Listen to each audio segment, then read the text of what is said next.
The subway rattled through the dimly lit tunnels of New York City, a chaotic symphony of screeching wheels, echoing announcements, and muffled conversations. Among the sea of weary faces, one stood out, a frail elderly woman with skin as rich and deep as mahogany, her eyes carrying decades of wisdom and pain. She sat quietly near the door, clutching a faded leather handbag. It was her late husband's, one of the few mementos she held dear.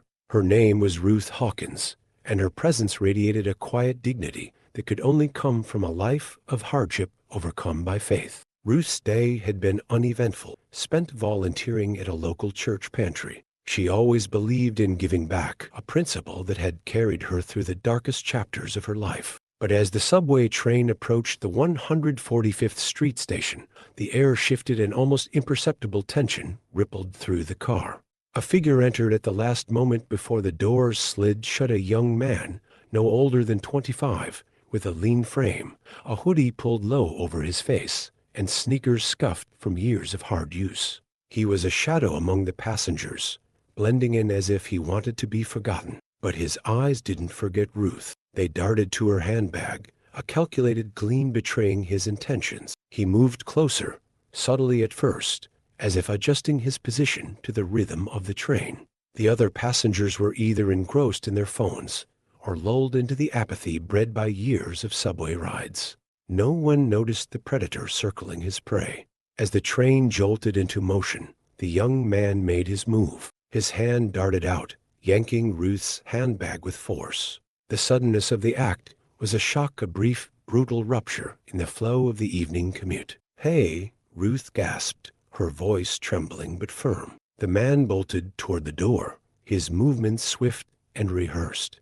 But Ruth didn't let go of the bag. Her grip was as fierce as her spirit, and for a moment it seemed she might win. But the thief was stronger. With one last wrench, he broke free, disappearing into the crowd at the next station. As Ruth fell back into her seat, shaken but unbowed, she whispered a prayer under her breath, clutching the cross around her neck. Little did she know, the incident would unravel a chain of events that would change her life and the thief's forever. The subway doors slammed shut, trapping the fading echoes of the thief's footsteps in Ruth's ears. Around her, the other passengers stirred uncomfortably, some exchanging awkward glances, others pretending not to notice. The indifference stung more than the theft. Ruth sat motionless, gripping her cross tightly. Her bag was gone, but it wasn't the few dollars or her house keys that worried her. It was the journal inside. The journal had been her solace for decades, a chronicle of her thoughts, prayers, and the words of her late husband, Elijah. His handwritten notes, his love letters, they were irreplaceable. Ruth whispered another prayer, this time for strength. At the next station, Ruth decided not to go home just yet. Instead, she went to the church where she spent most of her days volunteering. The church's modest hallways always felt like a sanctuary. Reverend Caldwell was locking up when she arrived, but seeing her troubled expression, he paused. "Ruth, what's wrong?" he asked, his voice gentle. She hesitated, embarrassed to admit she had been robbed, but Reverend Caldwell had a way of drawing out the truth. When she finally told him, he sighed deeply and placed a comforting hand on her shoulder. "That journal means more than just memories, doesn't it?" he asked, sensing her distress. Ruth nodded, tears brimming in her eyes. "It's all I have left of him. I can't let it go." The Reverend frowned thoughtfully. "Perhaps this is a test, Ruth. You've always said everything happens for a reason. Maybe this is no different." She wanted to believe him, but it felt cruel. Still, his words stayed with her as she made her way home. Miles away, the young thief whose name was Marcus sat in a rundown apartment in the Bronx. The room was dimly lit, cluttered with mismatched furniture and the remnants of his meager existence. He dumped Ruth's bag onto the table and rummaged through it impatiently. A few dollars, some tissues, and a journal. "What is this?" Marcus muttered, flipping through the pages. At first, it seemed unimportant, just neat handwriting and faded letters. But as he read further, something unexpected happened. The words seemed to leap off the pages, carrying with them the weight of years of faith, love, and loss. One passage caught his eye, Elijah always said that even in our darkest moments, God has a plan. I have to believe that, even when it feels like there's no light left. Marcus snorted, but couldn't stop reading. The journal was nothing like he'd expected. It was raw, full of struggles and triumphs that felt eerily familiar. The mention of Elijah, a name he didn't recognize, gave the words an intimacy that tugged at something buried deep within him. The next morning, Ruth's routine was interrupted by an unexpected knock at her door. Her neighbor, a young woman named Maria, stood nervously holding a newspaper. "Miss Ruth," Maria began, her voice hesitant, "I think you should see this." The headline read, "Elderly woman robbed on subway. Witnesses say thief escaped into night." Below it was a blurry image of Ruth, her expression of shock frozen in time. "Oh Lord," Ruth murmured, setting the paper down. The story had spread faster than she'd anticipated. Maria looked at her with sympathy. "Do you want me to stay with you today?" Ruth shook her head. "No, dear. I'll be fine. But thank you." As Maria left, Ruth sat by her window, staring out at the bustling street below. Her mind kept drifting back to the thief. He was young, maybe even the same age as her grandson, Devin. What had led him to such desperation? Meanwhile, Marcus couldn't shake the journal from his mind. He had stolen plenty of things before, but this felt different. He didn't know why he hadn't thrown it away. Instead, he found himself reading it again, this time focusing on the letters from Elijah. "My dearest Ruth, if you're reading this, it means I'm not there to hold you through the storm. But remember, my love, storms pass. They always do. And you're stronger than you think." Marcus slammed the journal shut, his chest tightening. He hated the feeling it gave him, the longing for something he didn't have, for someone who cared enough to write him words like that. That evening, Marcus walked through the streets aimlessly, the journal tucked under his arm. He didn't want to admit it, but he was heading back to the subway station where it all started. Ruth, too, found herself drawn back to the subway. Something inside her whispered that she hadn't seen the last of the thief. She sat on the same bench as before, her hands resting on her lap. The evening crowd swirled around her, but she remained still, scanning each face that passed. And then she saw him. Marcus stood on the opposite platform, the journal visible in his hand. Their eyes met, and for a moment, neither moved. Ruth felt her heart race, but not with fear, with something else. Marcus hesitated, then slowly crossed the platform toward her. He held out the journal awkwardly, his gaze fixed on the floor. "I didn't know," he said quietly. "I didn't know it was important." Ruth took the journal, her fingers trembling. She opened her mouth to speak, but the words caught in her throat. Marcus turned to leave, but her voice stopped him. "Wait." He froze, looking over his shoulder. "Come sit," she said, her tone firm but kind. "We need to talk." Marcus hesitated, his body tense, as if poised to run. But something in Ruth's voice rooted him to the spot. Slowly, he turned back toward her. The subway rumbled in the distance, but the station around them felt strangely quiet. "Sit," Marcus repeated, as though the word were foreign. "Yes, sit," Ruth said again, gesturing to the bench beside her. She wasn't asking, it was an invitation and a command all at once. Marcus glanced around, unsure if anyone was watching. When he finally sat, he left a cautious space between them. He was close enough to hear her steady breathing, the sound surprisingly calming against the chaotic noise of the subway. "You've got a name, don't you?" Ruth asked, her tone gentle. "Yeah," he said curtly. "It's Marcus." "Well, Marcus," Ruth began, her hands folded over the journal now safely in her lap. "I suppose I should be angry." And I was. "But now I just want to understand. Why do you do it?" Marcus flinched at the question. He leaned forward, resting his elbows on his knees. "I dunno," he muttered, avoiding her gaze. "You don't know?" Ruth echoed, her voice tinged with disbelief. "I needed cash," he admitted after a pause, his tone defensive. "It's not like anyone else is handing it out." Ruth studied him closely. His hoodie was frayed at the cuffs, his sneakers worn to the soles. He looked malnourished, the sharp edges of his face hinting at hunger that went beyond food. "I see," she said finally. And you thought robbing an old woman was the answer. Marcus's head shot up, guilt flashing in his eyes. I didn't. Look, I didn't know you'd. He stopped himself, clenching his jaw. I just thought it'd be easier. I didn't think you'd hold on like that. Ruth couldn't help but chuckle softly. You thought wrong. I may be old, but I'm not weak. Marcus blinked, caught off guard by her humor. What about you? Ruth asked, her tone softening. You're too young to be giving up already. What's got you so desperate? Marcus shifted uncomfortably. He wasn't used to people asking, much less caring, about his life. It's just me out here, he said finally. No family, no job, nothing. I've been crashing at this dude's place in the Bronx, but that's about to run out too.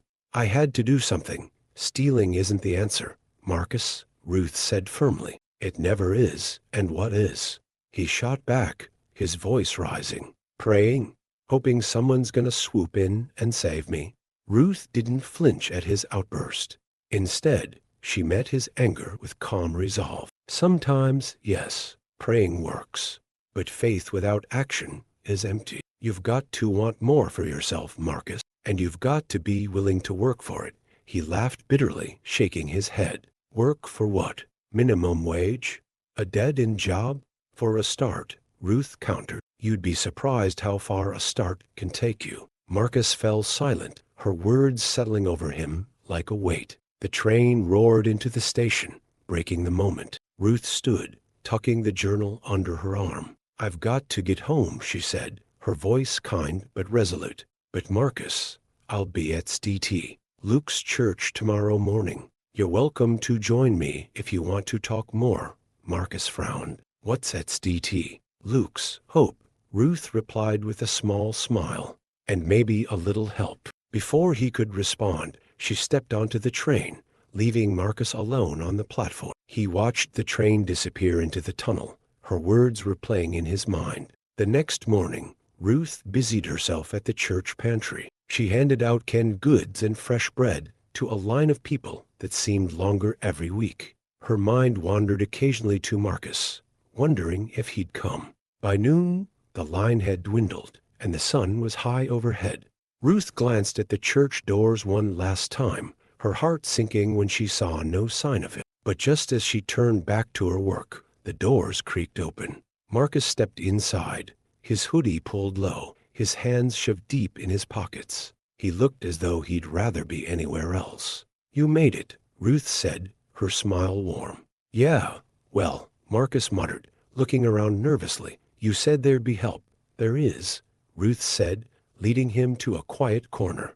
But it starts with you. Tell me what's the one thing you want most right now. Marcus thought for a moment, his expression hardening. A job, he said finally. Something steady. Ruth nodded. Good.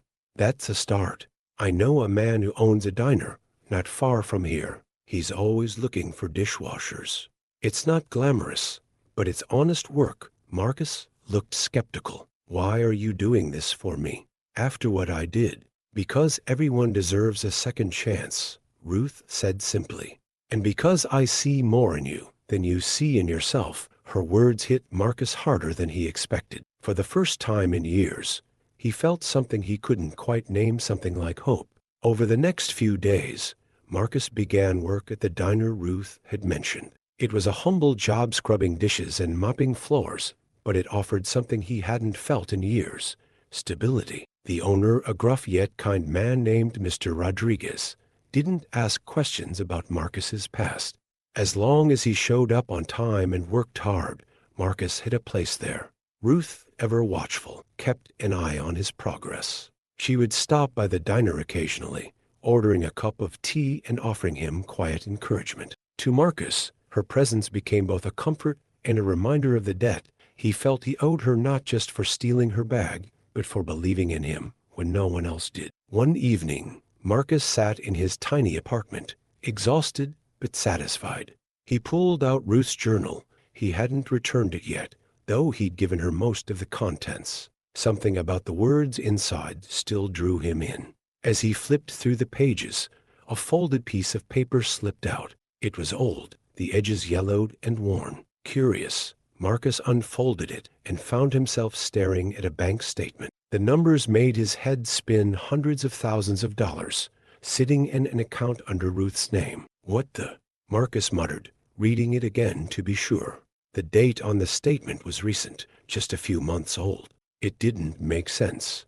Ruth lived modestly, her clothes simple, her routine grounded in service to others.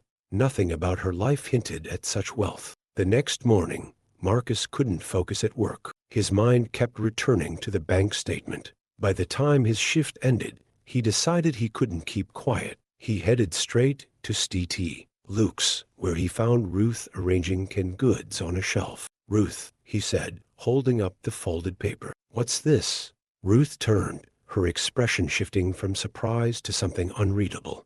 She took the paper from him and smoothed it out with trembling hands.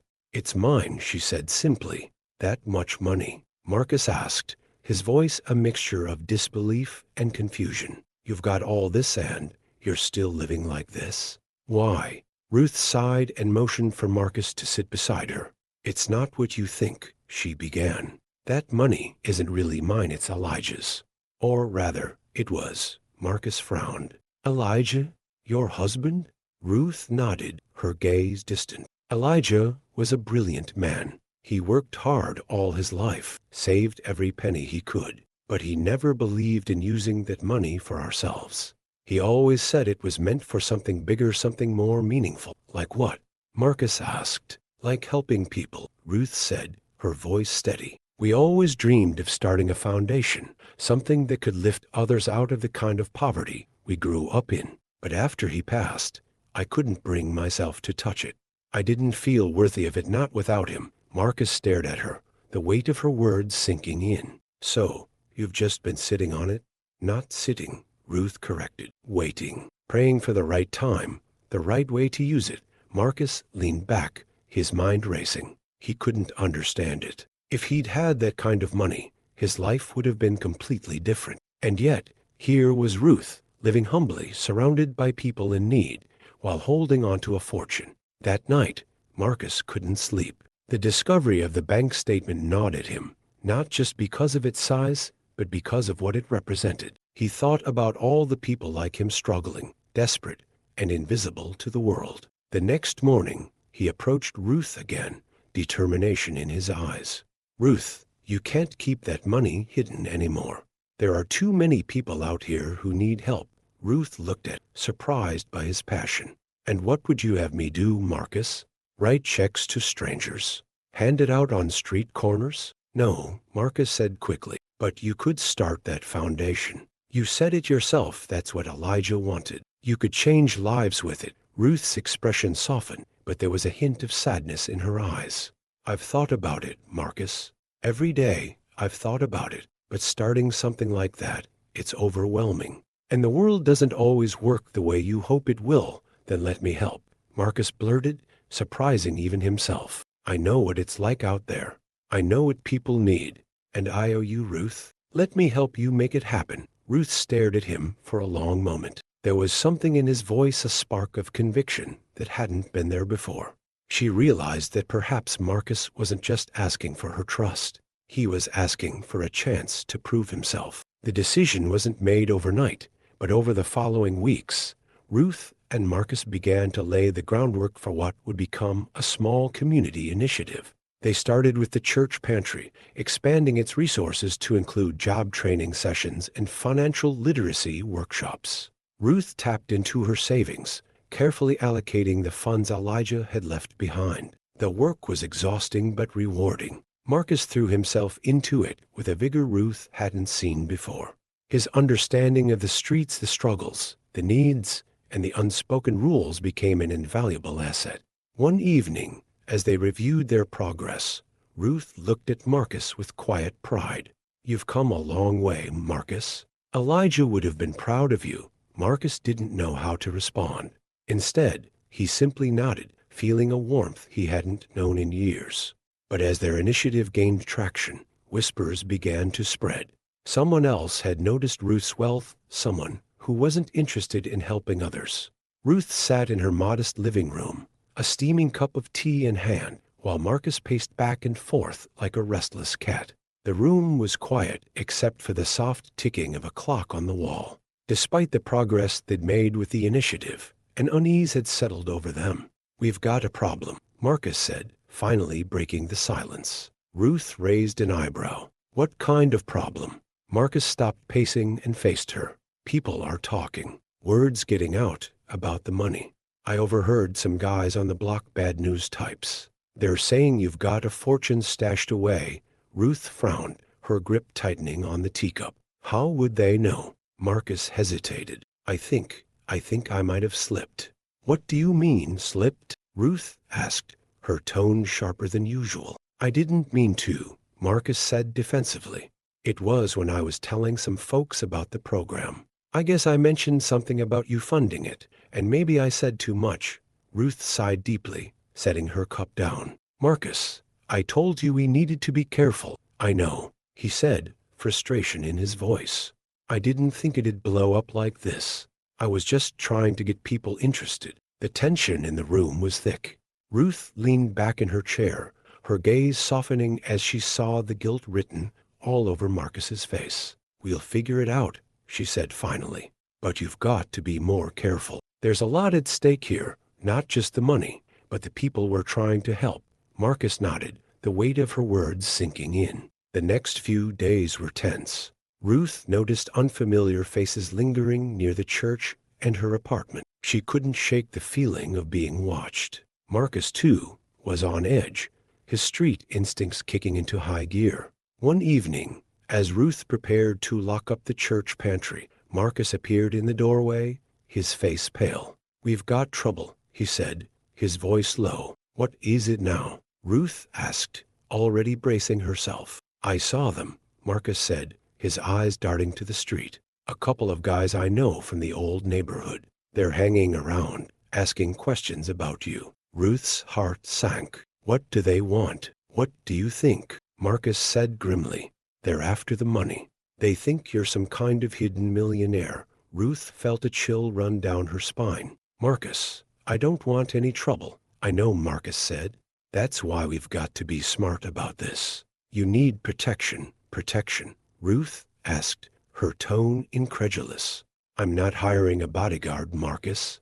That's not who I am." "Then let me handle it," Marcus said firmly. "I know how to deal with guys like this." Ruth shook her head. "No, Marcus. I don't want you getting mixed up in that world again, but I can't just sit back and let them come after you." He shot back. "Listen to me," Ruth said, her voice steady. "This isn't about fighting or proving anything. We've got to rise above it." "That's what Elijah would have wanted." Marcus clenched his fists, his frustration evident. "Rising above doesn't stop people from breaking down your door." Ruth placed a hand on his arm, her touch calming. "We'll find another way." The next morning, Ruth met with Reverend Caldwell to discuss the growing threat. The Reverend, a towering figure with a quiet strength, listened intently as she explained the situation. "We've always operated on faith, Ruth," he said thoughtfully. "But faith doesn't mean ignoring danger. Perhaps it's time we brought in some help." "What kind of help?" Ruth asked. "Someone who can offer guidance," Caldwell replied. "A lawyer, perhaps, or someone with experience in community work." "We can't let this jeopardize everything we've built," Ruth agreed reluctantly, and by the end of the day, they'd reached out to a community advocate named Miss Parker. She was known for her work in protecting vulnerable neighborhoods from predatory schemes and threats. When Miss Parker arrived at the church the following afternoon, she wasted no time assessing the situation. A sharp, no-nonsense woman in her 40s, she quickly identified the risks and proposed a plan. "First, we need to make the finances transparent," Miss Parker said.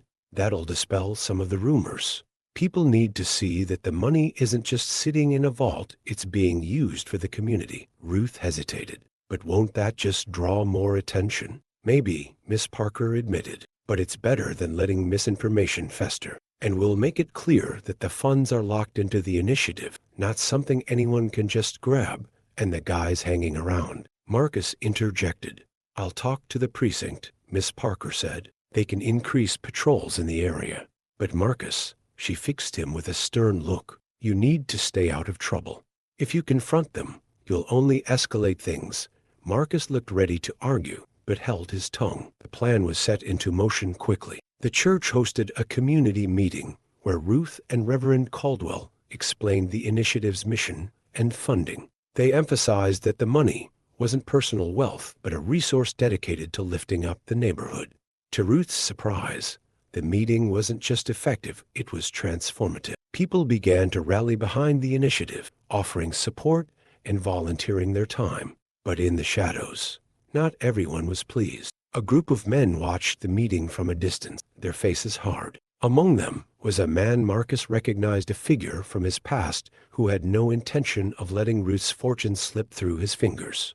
The community meeting had a ripple effect. More people came forward to volunteer, and the initiative began gaining traction. Ruth found herself busier than ever, organizing workshops, managing donations, and ensuring the pantry could meet the increasing demand. But beneath the surface of this progress, tension simmered. Marcus had been quiet since the meeting. Ruth could tell he was preoccupied, his usual energy replaced with unease.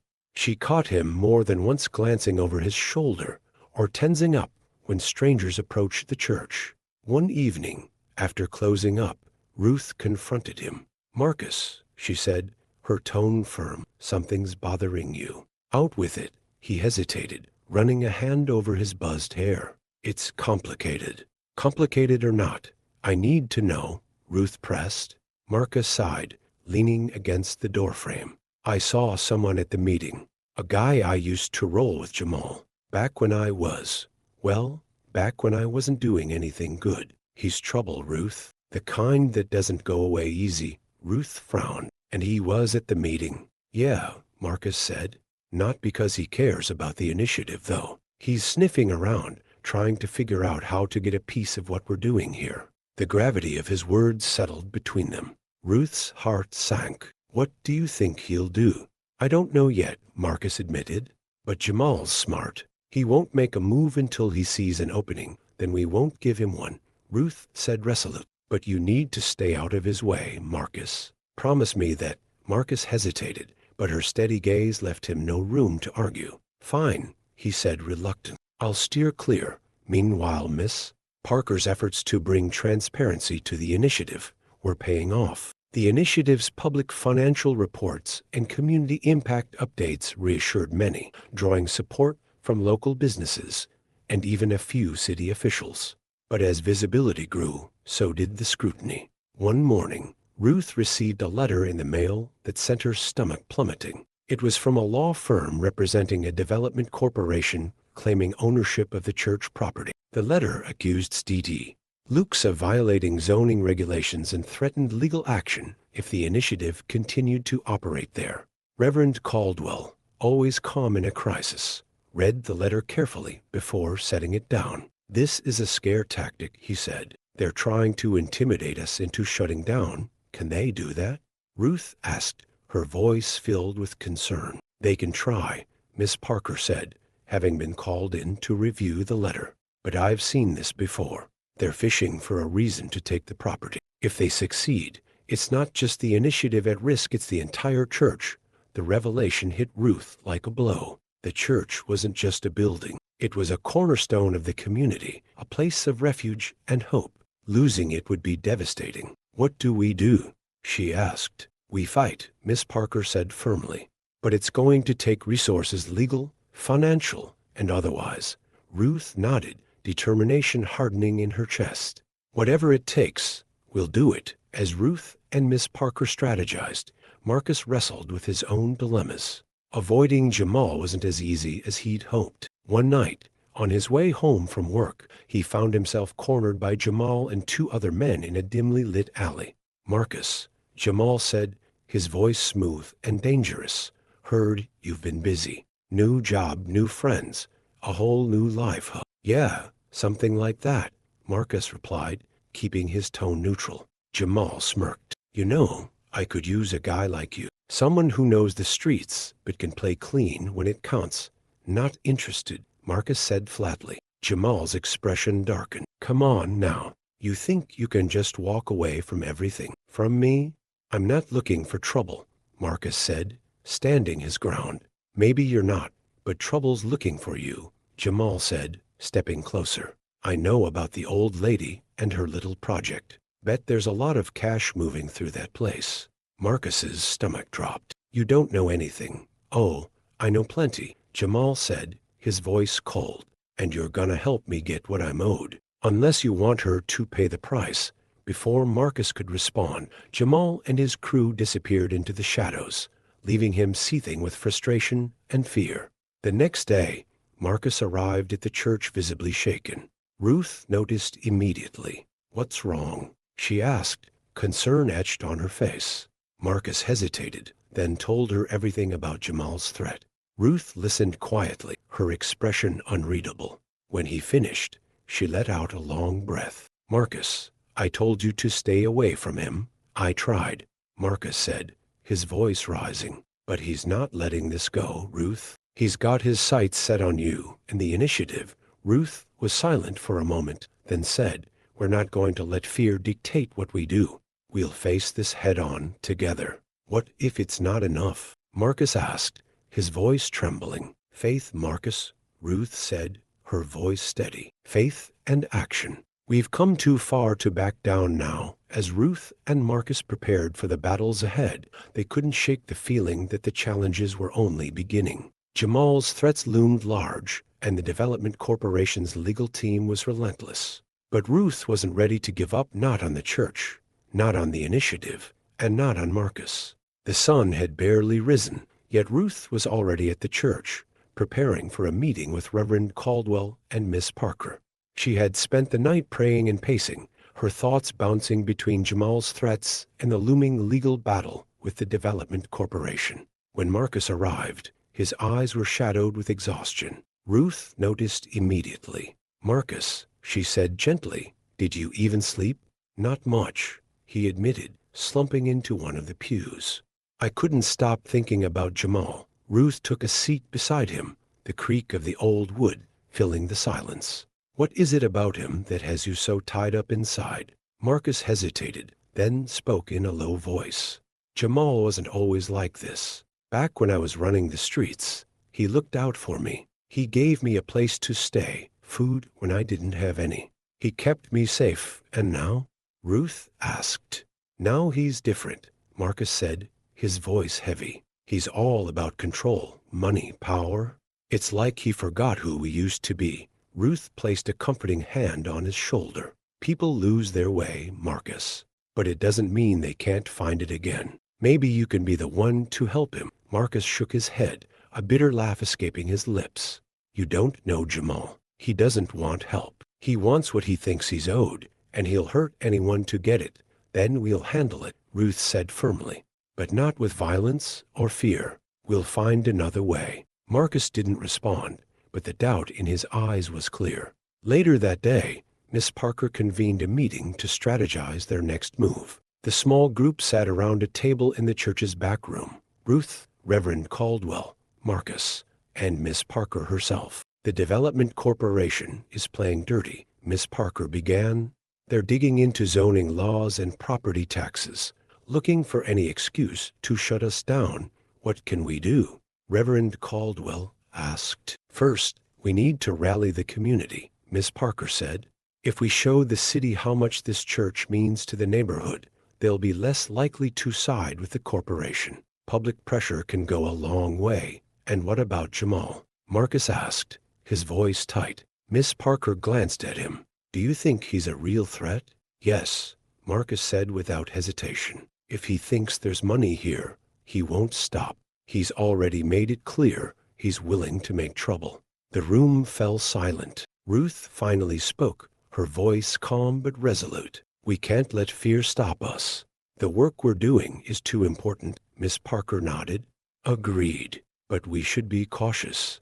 I'll talk to the precinct about extra patrols near the church. As the meeting ended, Marcus lingered behind. Miss Parker approached him, her sharp gaze softening. You're worried about more than just Jamal, aren't you? She asked. Marcus hesitated, then nodded. He's not just a threat to the church. He's a threat to Ruth. She's the one keeping all of this together, Miss Parker studied him for a moment. You care about her. She's done more for me than anyone ever has, Marcus said. She's like the grandmother I never had. Miss Parker smiled faintly. Then help her. Not by fighting Jamal, but by staying focused. Ruth's counting on you. That evening, Ruth returned to her apartment, weary from the day's events. She had just settled into her chair with a cup of tea when there was a knock at the door. When she opened it, she found Jamal standing there, his expression unreadable. Jamal, she said, her voice steady despite the unease prickling at her. What brings you here? Thought we should talk, Jamal said, stepping into the small apartment without waiting for an invitation. Ruth closed the door, watching him carefully. Talk about what? This little project you've got going on, Jamal said, his tone casual, but his eyes sharp. It's impressive, real impressive, but I think you're forgetting something. And what's that? Ruth asked, folding her arms. Nothing comes for free, Jamal said, leaning against the wall. You want to keep this going. You're gonna need protection. Streets are dangerous, you know. Are you offering your services? Ruth asked, her voice tinged with irony. I'm offering you a deal, Jamal said, his smile cold. You cut me in on what you're making, and I make sure nothing happens to you or your little church. Ruth met his gaze, unflinching. This isn't a business, Jamal. There's no profit here. Every dollar goes to helping the community. Then find a way, Jamal said, his tone hardening. Because if you don't, someone else might come along who's not as understanding as me. Ruth felt a surge of anger, but kept her composure. Get out of my home, Jamal, and don't come back. For a moment, it seemed he might argue, but something in her eyes stopped him. Without another word, he turned and left. The confrontation left Ruth shaken, but more determined than ever. She knew the road ahead would be difficult, but she also knew she wasn't alone. With Marcus, Miss Parker, and the community rallying behind her, she believed they could overcome anything, even threats from the past. What she didn't know was that Jamal had no intention of walking away quietly. The church was bustling the next morning as volunteers set up for a new job training workshop. Ruth moved through the crowd, her calming presence a balm to the nervous participants. Marcus was there too, helping carry tables and arranging chairs. Though he seemed focused, Ruth noticed the lines of worry etched into his face. Marcus, she called softly, pulling him aside. You've been quiet today. He glanced around, ensuring no one could overhear. It's Jamal, he said, his voice low. After last night, I don't think he's going to back off. He's not the kind to take no for an answer. Let him try, Ruth replied, her tone firm. We'll handle it. Marcus looked at her, his jaw tightening. You don't get it, Ruth. Jamal doesn't just make threats, he follows through. I've seen what he can do. I understand the risk, Ruth said gently. But we're not going to stop doing what's right because of him. Later that afternoon, Ruth was returning home from the church when she noticed something odd. A sleek black car was parked across the street, its tinted windows giving no indication of who was inside. She didn't recognize it, and a prickle of unease crawled up her spine. Inside her apartment, she peeked through the curtains, expecting the car to leave after a while. But it stayed. Ruth called Miss Parker, explaining the situation. They're watching, Ruth said. I can feel it. Probably Jamal's people, Miss Parker replied. Stay inside for now. I'll call the precinct and get a patrol car to check it out. But by the time the patrol car arrived, the black vehicle was gone, leaving Ruth with more questions than answers.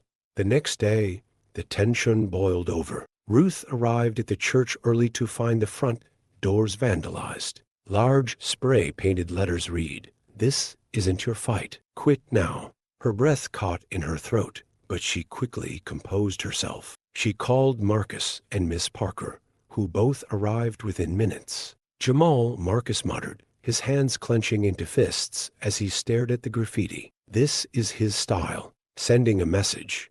Making it loud and clear, Ruth ran her fingers over the cold, defaced wood of the church doors. Her heart ached, not with fear, but with sadness that the work they were doing could provoke such hatred. Let's not jump to conclusions, Miss Parker said. We'll report this to the police and have the doors repainted. Whoever did this wants us to be scared, and we can't give them that satisfaction. Marcus, however, wasn't convinced. That night, he stayed outside the church, watching for any sign of Jamal or his crew. What Marcus didn't expect was a visit from an old friend. As the streetlights buzzed and the evening grew colder, a weary figure emerged from the shadows. It was Darius, a man Marcus had grown up with, but hadn't seen in years. "Marcus," Darius greeted, his tone wary. "Didn't think I'd find you here. What do you want, Darius?" Marcus asked, his voice cautious. Darius shifted uncomfortably. "Look, man, I don't want trouble, but Jamal's got plans, and I thought you should know." "What kind of plans?" Marcus demanded, stepping closer. "He's serious about getting a cut of whatever's going on in that church," Darius said. "He's been talking about making a move, something big. Said he's not waiting anymore." Marcus's blood ran cold. "When?" "Soon," Darius replied, glancing around nervously. "That's all I know. Just watch your back, man, and tell that old lady to be careful." Before Marcus could ask more, Darius disappeared into the night. Marcus didn't waste time. He rushed to Ruth's apartment, pounding on the door until she answered, her robe wrapped tightly around her. "Marcus, what on earth?" "Jamal's planning something," Marcus interrupted, his words tumbling out. "I don't know when, but it's soon. We've got to be ready." Ruth sighed, her calm demeanor a stark contrast to Marcus's panic. "Thank you for telling me. We'll take precautions." "This isn't just about precautions," Marcus snapped. "He could hurt you, Ruth. He could destroy everything we've built." Ruth placed a hand on his shoulder. "Marcus, I need you to trust me. We're not going to let fear win." The next morning, Ruth called Miss Parker and Reverend Caldwell for an emergency meeting. They discussed installing security cameras around the church and increasing police presence during events. Marcus suggested hiring private security, but Ruth vetoed the idea. "This isn't about turning our church into a fortress," she said. "It's about standing strong in the face of intimidation." Despite Ruth's confidence, the atmosphere grew heavier. Volunteers worked with a quiet urgency, their smiles forced. The community was still rallying around the initiative, but the fear of what Jamal might do lingered in the air. The week dragged on without further incidents, but the silence was unnerving. Ruth continued her work as usual, refusing to let the threats derail her mission. But Marcus was restless, his instincts telling him that Jamal wasn't done. One evening, as Marcus walked Ruth home after a late church meeting, they noticed something unusual. The black car from before was parked at the end of her block. This time, Marcus didn't hesitate. "Stay here," he told Ruth, his voice firm. "Marcus, don't." But he was already walking toward the car. As he approached, the driver's window rolled down, revealing a man Marcus didn't recognize. "Can I help you?" Marcus asked, his tone laced with suspicion. The man smirked. "You're in over your head, kid. Tell your friend to back off." Before Marcus could respond, the car sped off, leaving him standing in the street, his fists clenched. The threats were no longer veiled, and Ruth knew they had to act before it was too late. The morning after the black car's ominous departure, Ruth sat in her apartment, the sunlight streaming through the curtains, unable to dispel the growing shadow of dread. She stared at her phone, her thumb hovering over the number for the police precinct. She'd reported the graffiti and shared what little she could about the car, but it didn't feel like enough. A knock at the door pulled her from her thoughts. When she opened it, Marcus stood there, his face set with determination. "We can't keep playing defense," he said, stepping inside. "We need to do something before Jamal makes his move." "What do you suggest?" Ruth asked, her voice calm but tinged with concern. Marcus hesitated. "Let me talk to him. One last time. I know Jamal if I can reason with him. Maybe I can stop this before it gets worse." Ruth's heart clenched. "Marcus, no. That's exactly what he wants. He'll use it to pull you back into his world." "Ruth," Marcus said, his voice pleading, "if I don't, he's going to come after you. I can't just sit by and let that happen." Ruth reached out, placing a hand on his shoulder. "You're not alone in this, Marcus. We'll face it together. But not by putting yourself in harm's way." Later that day, Ruth met with Miss Parker and Reverend Caldwell at the church. The air was thick with tension as they discussed their options. "Jamal's making his threats clearer," Ruth said. "And now he's dragging Marcus deeper into this." Miss Parker frowned, tapping her pen against a notepad. "I've seen people like Jamal before. He thrives on fear and control. If we show him we're not intimidated, he'll lose his power." "That's easier said than done," Marcus muttered, sitting nearby with his arms crossed. "What about the community?" Reverend Caldwell asked. "We've already rallied them for the initiative. Maybe we can unite them against this threat too." "That's risky," Miss Parker said. "Jamal might see it as a challenge and escalate. We can't stay silent," Ruth said firmly. "If we let him bully us, he'll think he can do the same to anyone else." That evening, Ruth and Marcus visited a community center in the neighborhood, hoping to gather support. The center's director, a middle-aged woman named Angela, greeted them warmly. "Ruth," Angela said, hugging her, "I've heard about the incredible work you're doing. What brings you here?" Ruth explained the situation, her voice steady despite the gravity of her words. Angela listened intently, her expression darkening. "We've had our run-ins with Jamal," Angela said. "He's been squeezing local businesses for years. A lot of people are too scared to speak up. That's why we're here," Ruth said. "We need to show him that this community won't bow to him anymore." Angela nodded. "You'll have our support. I'll talk to some of the other leaders in the area. We'll stand with you." As Ruth and Marcus left the center, Marcus glanced at her, a flicker of hope in his eyes. "You think this will work?" "I think it's a start," Ruth replied. But the hope was short-lived. When they returned to the church, they found the front door ajar. Marcus pushed it open cautiously, his instincts on high alert. Inside, the church had been ransacked. Chairs were overturned, donation boxes emptied, and a spray-painted message loomed on the wall.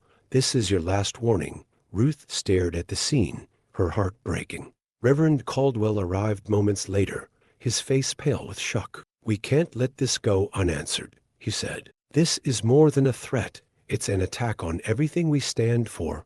Ruth nodded, her resolve hardening. "We'll clean this up, but we won't stop. This isn't just about us anymore. It's about standing up for what's right." As volunteers worked late into the night to restore the church, Marcus slipped away. He knew Ruth wouldn't approve, but he couldn't sit idle any longer. He found Jamal in the back room of a seedy bar, surrounded by his crew. The room fell silent as Marcus entered. "Look who it is," Jamal said, leaning back in his chair with a smirk. "Decided to come to your senses?" "I came to tell you to back off," Marcus said, his voice steady but firm. The crew laughed, but Jamal's smile faded. "Back off?" he repeated, his tone cold. "You're in no position to make demands." "This isn't just about the church," Marcus said. "It's about the whole neighborhood. People are fed up with you, Jamal. They're not afraid anymore." Jamal stood, towering over Marcus. "You think I care about what they think? I own these streets." "Not for long," Marcus said, his fists clenched. "Because we're not letting you win." Jamal's eyes narrowed. "You've got guts, I'll give you that. But guts don't keep you safe, Marcus. You should remember that." Marcus held his ground, even as Jamal's crew closed in around him. "This is your chance, Jamal. Walk away before it's too late." Jamal laughed, the sound echoing through the room. "You're playing a dangerous game, Marcus. I hope you're ready for the consequences." When Marcus returned to the church, Ruth was waiting for him, worry etched across her face. "Where were you?" she demanded. "I had to try," Marcus said. "I had to make him see reason, and did he?" Ruth asked. Marcus hesitated. "I don't know, but whatever happens, I'm ready to fight for this." Ruth's expression softened. "We'll fight together, Marcus, no matter what comes." As the night deepened, both Ruth and Marcus felt the weight of what lay ahead. Jamal wasn't going to back down, but neither were they. The battle for their community was just beginning. The vandalism at the church sent shockwaves through the community. Ruth's usual calm was tested as she fielded calls from concerned neighbors and reporters eager for a sensational story. Despite the growing fear, her determination to protect the initiative remained steadfast. That evening, Ruth organized a town hall meeting at the church. The pews filled quickly with residents' families, small business owners, and community leaders, all united by a shared purpose. As the meeting began, Ruth stood before them, her voice steady but passionate. "We've faced threats before," she said, her eyes sweeping over the crowd, "but we've never let fear define us. This church isn't just a building, it's a symbol of what we can achieve together. Jamal wants to divide us, but we won't let him. We'll stand together." Stronger than ever, applause erupted. But as Ruth stepped down, Marcus noticed a man lingering in the back of the room. His face was unfamiliar, his posture tense. When the meeting ended and people began to disperse, the man approached Marcus. "You Marcus?" he asked, his voice low. "Yeah," Marcus replied cautiously. The man glanced around before leaning in. "Jamal's planning to hit the church tomorrow night. He's bringing his crew. Thought you should know." Marcus's stomach dropped. "Who are you?" "Let's just say I don't like the way Jamal does business," the man said before disappearing into the crowd. Marcus immediately found Ruth and Miss Parker, pulling them aside to relay the warning. "This changes everything," Miss Parker said, her brow furrowed. "If Jamal's planning something violent, we can't risk people being here. We need to alert the police," Ruth said firmly. "They need to be here tomorrow," Marcus frowned. "What if they don't show in time? Or worse, what if they scare everyone off? Jamal's counting on us to back down." "We won't," Ruth said, her voice resolute. "But we won't put anyone in harm's way either." The next day was a blur of preparations. Ruth and Miss Parker met with the police to ensure their presence during the evening's events. Marcus, meanwhile, kept a close eye on the church, scanning for any signs of Jamal or his crew. By sunset, the church was filled with volunteers and supporters, their determination outweighing their fear. Outside, police patrol cars lingered discreetly, their presence both a comfort and a reminder of the potential danger. As the evening wore on, the tension became almost unbearable. Ruth led a prayer circle, her voice calm and steady despite the storm brewing outside. "Lord, grant us strength and courage," she said. "Help us to stand firm in our faith and protect this house of hope." The prayer was interrupted by a sudden noise, a loud crash from outside. Everyone froze. Marcus bolted for the door, Ruth close behind him. When they stepped outside, they saw the source of the commotion. Jamal's crew had arrived, their faces masked, their hands carrying bats and crowbars. They were smashing windows, overturning garbage cans, and shouting threats. The police moved in quickly, their sirens cutting through the chaos. Officers shouted commands, but Jamal stepped forward, his posture defiant. "This ain't over, Marcus," Jamal yelled, his voice echoing across the street. "You think you can take what's mine and get away with it? This was never yours, Jamal," Marcus shouted back, stepping in front of Ruth protectively. "This is for the community, something you forgot about a long time ago." Jamal's eyes narrowed. "You don't know what you're talking about. You think these people care about you? About her?" He gestured toward Ruth. "They'll turn on you the second things get hard." "You're wrong," Ruth said, stepping forward despite Marcus's protests. "This community is stronger than you think, Jamal. And so is Marcus." The words seemed to hit Jamal harder than expected. For a moment, something flickered in his eyes, doubt, perhaps, or regret. But it was gone as quickly as it appeared. "Get out of here," one of the officers barked, stepping between the two groups. Now Jamal smirked, raising his hands in mock surrender. "We'll be seeing you," he said before retreating with his crew into the night. Inside the church, the tension was palpable. Volunteers whispered nervously, and even Miss Parker looked shaken. "They'll be back," Marcus said grimly, pacing near the altar. "Let them come," Ruth said, her voice steady. "We won't stop." Marcus turned to her, his frustration boiling over. "Ruth, this isn't just some protest. Jamal's playing for keeps. He'll hurt people, he'll hurt you." Ruth placed a hand on his shoulder. "Faith doesn't mean ignoring danger, Marcus, but it does mean believing we can overcome it." Marcus sighed, running a hand through his hair. "You're braver than I'll ever be." "It's not bravery," Ruth said with a small smile. "It's knowing I'm not alone, The night ended without further incident, but everyone knew the conflict was far from over. Ruth and Marcus stayed late, cleaning up the damage from Jamal's attack. As they worked, Marcus paused, his gaze falling on Ruth. "Why do you keep doing this?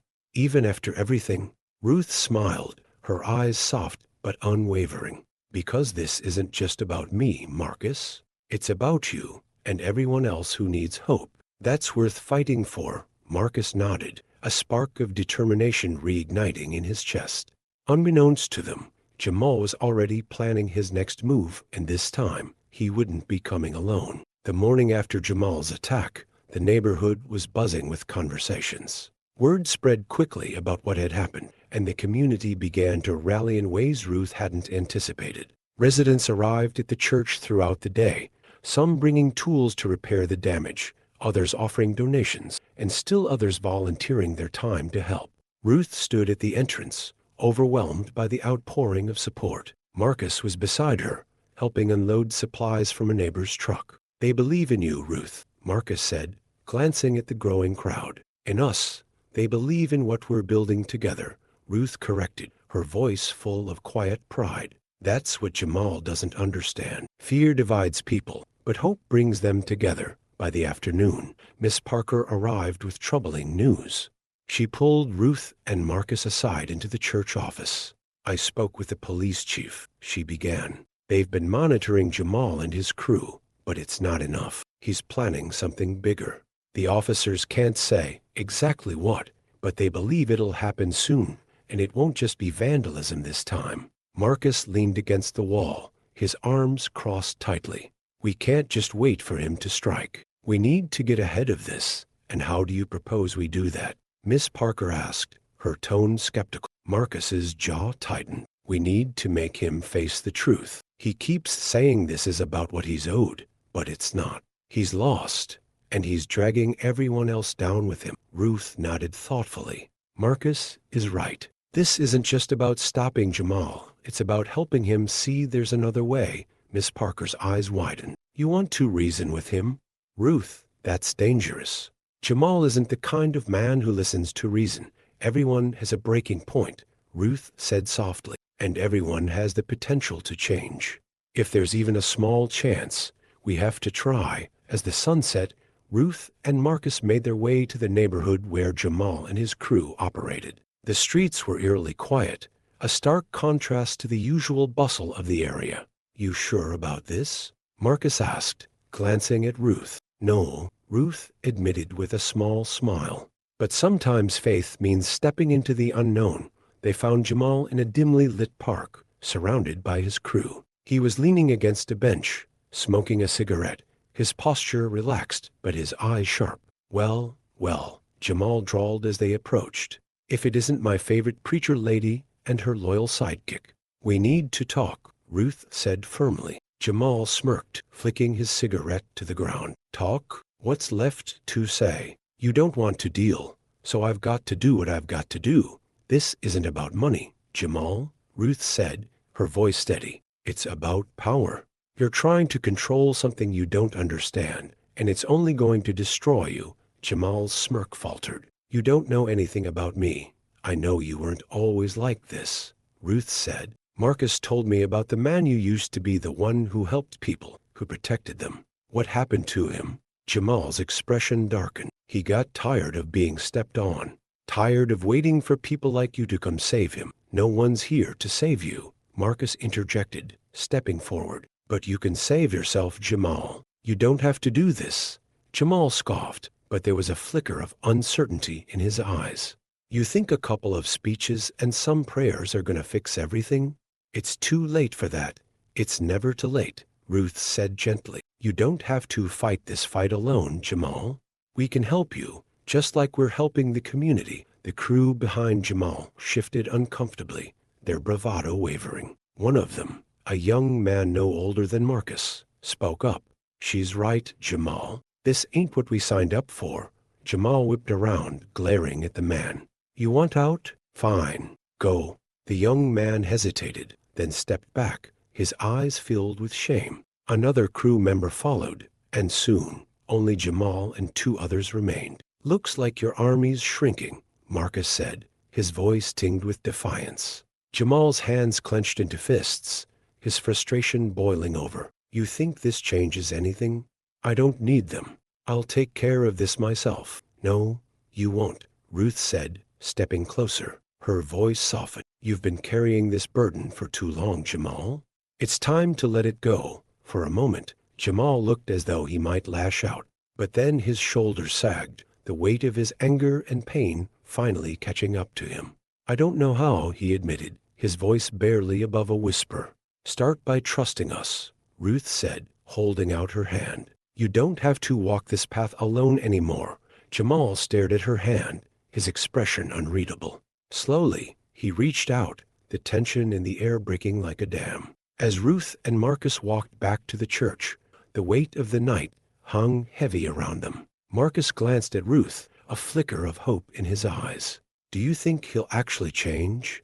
I don't know, Ruth admitted, but I believe he can. Behind them, Jamal stood in the park, watching them leave. For the first time in years, he felt something he hadn't in a long time, the faint spark of redemption. The night of the confrontation lingered in Ruth's mind as she prepared for what felt like the inevitable next chapter. Though Jamal had shown a glimmer of humanity, she knew change wouldn't come easily, not for him, and not for the community. At the church, volunteers were busier than ever. The vandalism had only strengthened their resolve, with more people showing up each day to help with repairs and expand the initiative's reach. Marcus had thrown himself into the work, his energy fueled by a renewed sense of purpose. Yet, Ruth could see the tension in his shoulders. He's still on your mind, Ruth said one afternoon as they worked side by side, packing care boxes for distribution. Jamal, Marcus said, pausing mid-task. Yeah, I keep thinking about what he said, that it's too late for him. It's never too late, Ruth said gently. Marcus nodded, but didn't respond. The weight of what might happen next was too heavy to ignore. Meanwhile, Jamal was a man torn between worlds.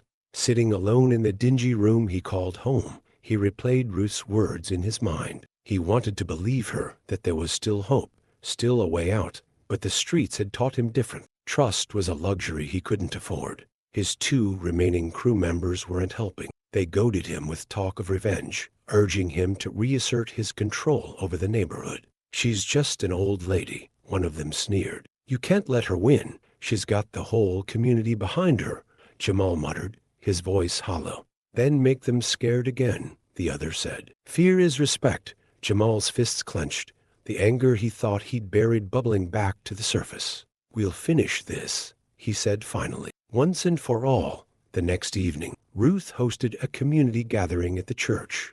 The atmosphere was electric, filled with a mix of hope and apprehension. People from all walks of life had come together, united by a desire to see their neighborhood thrive. As Ruth addressed the crowd, her voice filled with conviction, Marcus kept watch by the door. He couldn't shake the feeling that something was about to happen. His instincts were right. The doors burst open, and Jamal strode in, flanked by his 2 crew members.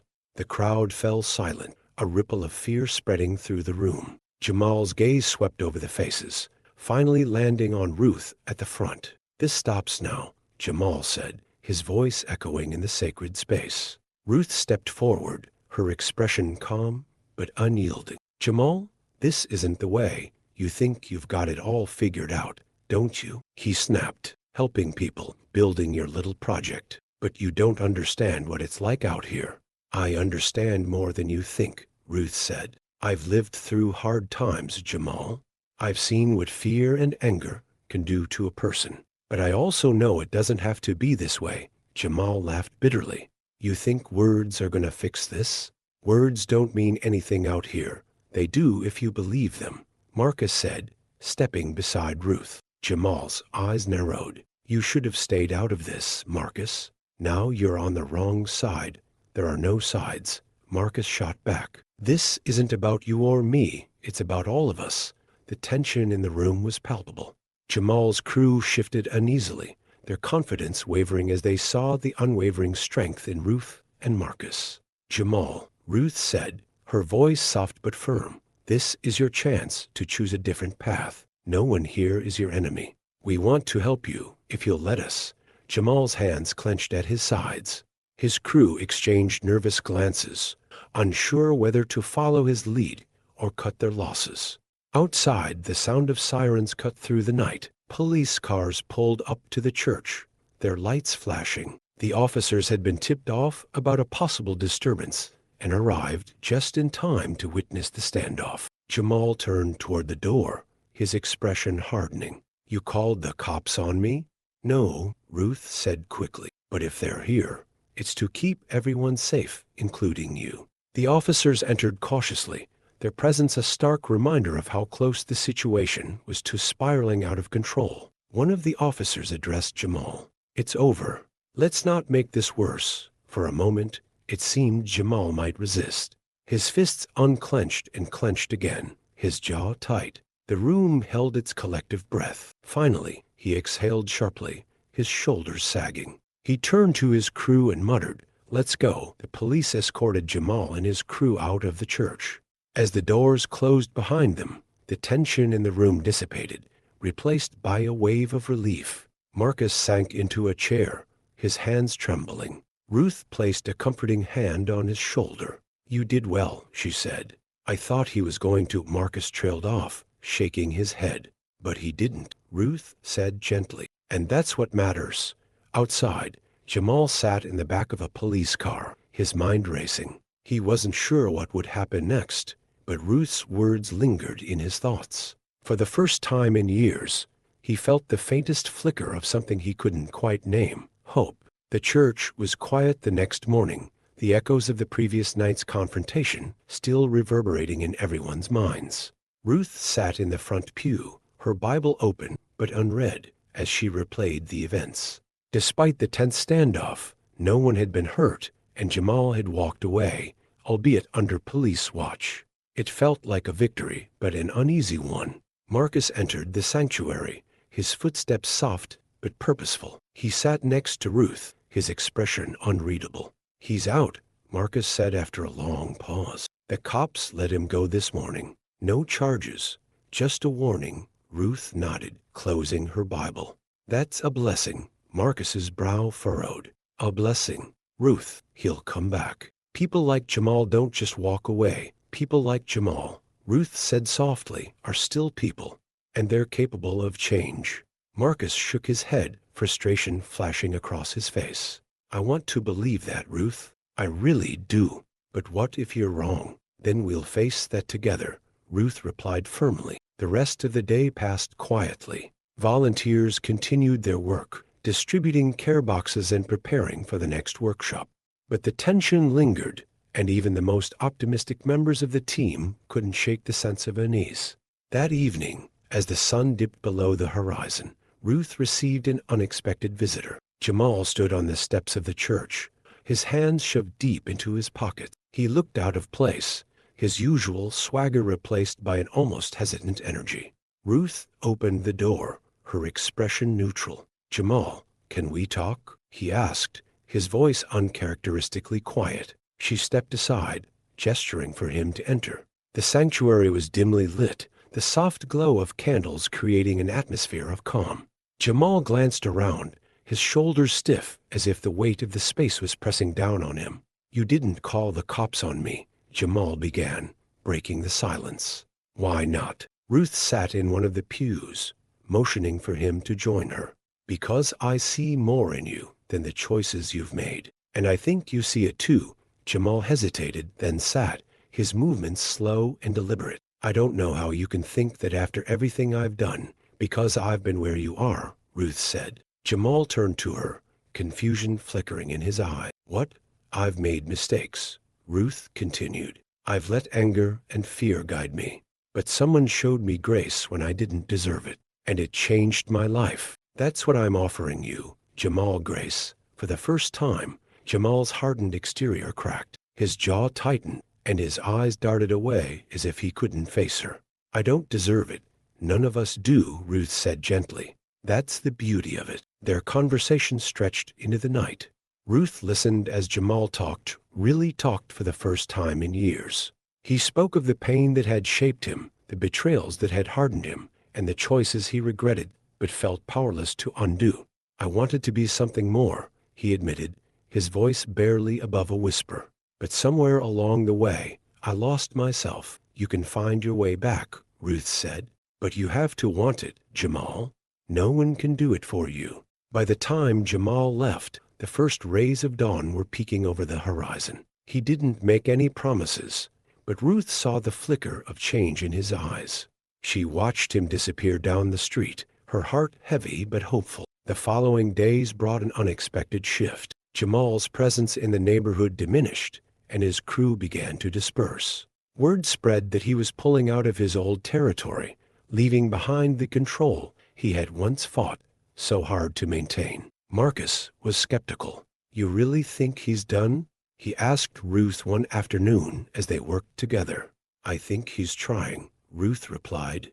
And that's a start. Weeks later, during a community event at the church, Ruth spotted a familiar figure lingering at the edge of the crowd. Jamal stood there, his hands shoved into his jacket pockets, watching quietly. Ruth made her way over, her smile warm. Jamal, I'm glad you came. I'm just looking, he said, his tone awkward. You're welcome to do more than that, Ruth said. We could use another pair of hands. Jamal hesitated, then nodded slowly. Maybe. It was a small step, but one that spoke volumes. As the event wound down, Marcus joined Ruth at the entrance, watching the people disperse. You were right, he said after a long silence. About what? Ruth asked. About him, Marcus replied, nodding toward Jamal, who was helping stack chairs. About people being able to change, Ruth smiled. It's not about being right, Marcus. It's about believing in the good that's in all of us, even when it feels impossible to see. That night, as Ruth closed the church doors, she felt a profound sense of peace. The journey had been long and fraught with challenges, but they had weathered the storm together. The community had grown stronger, and even the darkest hearts had begun to find the light. For Ruth, it was a reminder of the power of faith, hope, and love, and the belief that no one was beyond redemption. The weeks turned into months, and the community initiative at St. Luke's church flourished like never before. The pantry expanded to serve more families. The job training workshops were at full capacity, and new programs focused on youth mentorship and financial literacy were being planned. The church had become more than a place of worship. It was a hub of hope and renewal. Ruth walked through the bustling halls, a warm smile on her face as she greeted volunteers and visitors. Her steps were slower these days, but her spirit felt lighter than it had in years. The scars left by Jamal's threats and the vandalism were fading, replaced by signs of progress and unity. One afternoon, Marcus found Ruth sitting in her favorite pew, her hands resting on her lap as she gazed at the stained glass window above. You're quiet today, Marcus said, sitting down beside her. Ruth turned to him, her eyes sparkling. I'm just thinking about how far we've come, and how much further we can go. Marcus nodded, his expression thoughtful. It's wild, isn't it? A few months ago, I didn't think any of this was possible. Now, I feel like I'm part of something bigger. You are, Marcus, Ruth said, her voice filled with pride. You've grown so much, and I couldn't be prouder of you. Marcus looked down, a small smile tugging at his lips. I had a good teacher. Jamal's journey was slower but noticeable. He began to show up at the church more often, first as an observer, then as a hesitant participant. He helped with small tasks, avoiding the spotlight, but gradually earning the trust of those around him. The change wasn't easy, but it was real. One day, Jamal approached Marcus while they were unloading a shipment of donated goods. Yo, Jamal said, rubbing the back of his neck awkwardly. You need another set of hands? Marcus handed him a box, a grin spreading across his face. Always. The two worked side by side in silence for a while before Marcus finally spoke. I didn't think you'd come back. Yeah, well, Jamal said, his tone subdued. I got tired of running. You're doing the right thing, Marcus said. Jamal nodded, a flicker of gratitude in his eyes. Thanks, man. As the initiative's success grew, Ruth decided it was time to take another bold step. With Miss Parker's help, she officially established the Hawkins Foundation, named after her late husband Elijah, to ensure the work they started could continue for generations. The foundation's mission was clear: to uplift underserved communities through faith, education, and empowerment. At the launch event, Ruth stood at the podium, her voice steady and filled with emotion. When Elijah and I dreamed of this foundation, we didn't know what it would look like or how it would come to be. We only knew that we wanted to give back, to plant seeds of hope where it was most needed. Today, I see those seeds growing all around us in this church, in this community, and in the lives we've touched. The crowd erupted in applause, and Ruth took a moment to let the gratitude wash over her. After the event, Marcus found Ruth sitting outside, her hands folded in her lap as she watched the sunset. "You did it," Marcus said, sitting beside her. "We did it," Ruth corrected, her smile gentle. Marcus chuckled. "I still don't know how you do at seeing the good in people, even when it's buried so deep, because I've seen what happens when someone is given a chance," Ruth said. She placed a hand on his shoulder. "You're proof of that, Marcus. And now you're helping others see it too." In the following weeks, the foundation's reach grew. Local businesses partnered with STT, Luke's to provide funding and resources, and neighboring communities began replicating the initiative's programs. Marcus became a leader within the foundation, using his experiences to mentor others who are searching for a way out of difficult circumstances. Jamal's transformation continued, albeit slowly. He wasn't perfect, and there were moments when the old patterns of anger and pride resurfaced. But with Ruth and Marcus by his side, he stayed the course. Eventually, he began working with at-risk youth, sharing his story as a cautionary tale and a testament to the power of change. On a quiet Sunday morning, Ruth sat alone in the church, her hands resting on the journal that had once been taken from her. It had been returned months ago, but now it held new entries, stories of redemption, of faith restored, and of a community reborn. As the sunlight filtered through the stained glass, illuminating her face, Ruth whispered a prayer of gratitude. "Thank you, Lord, for guiding us through the storm and showing us the way forward. May we continue to walk in your light and bring hope to those who need it most." Ruth's story is a reminder that even in the face of fear, division, and hardship, faith and perseverance can spark profound change. The journey wasn't easy, but it proved that redemption is possible for everyone, and that together we can build a brighter future. If this story moved you, consider supporting initiatives in your own community. Volunteer your time, donate to organizations making a difference, or simply extend kindness to someone in need. And don't forget to like this video, subscribe to the channel, and share this story with others who could use a little hope today. Together, we can create a world where no one is beyond redemption.